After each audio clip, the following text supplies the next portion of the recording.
So, hello and welcome to a new video. This time we will be doing the exercise for the LAMBDA. So if you want to give this exercise a try in advance, I will link the exercise in the video description.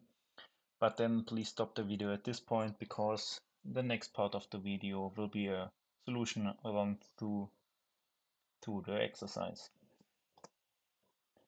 So here we are. First, we need to assign a name to this range here and sum it up. So first, mark the range and then either use this field here to give it a name, numbers, for example, or use here the name manager where you can either click here and then a new name or here define name and then post your name in there.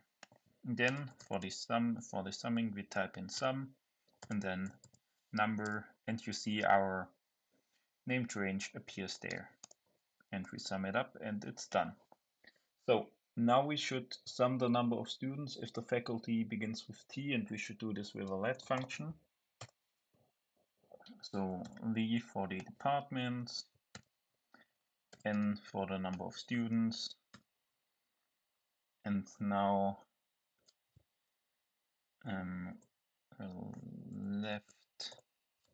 So first for the first letter, left from department. So you see, then it will get this, and now we do sum with dynamic arrays. So sum f equals t equals t in quotation marks multiplied with the number of students, and it's 2.5 because here text and tech are faculties.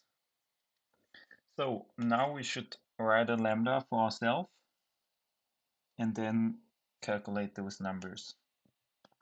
So for this we use the name manager, or here define name.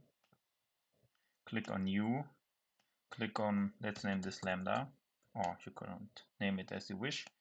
And now we should write here our formula. So the formula will be lambda a as an input, b as an input, and now our calculation as an output, a to the power of b.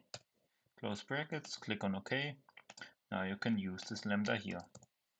Lambda, I shouldn't have called and named this lambda. That's annoying.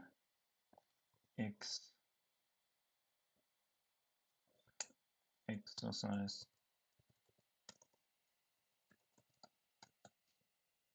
Name this exercise. Sorry for that. So exercise here, our lambda appears. Now we need to give it a and b, and voila, it's done. Now we should calculate over a plus b row by row with BYROW and LAMBDA. So we use BYROW. This is our array, lambda a, sum of a, because it will then print this row by row here, and then we can sum it up, or hand over this row by row, and then we can sum it up row by row, and it's done. That was the exercise. If you have any questions, feel free to reach out in the comment.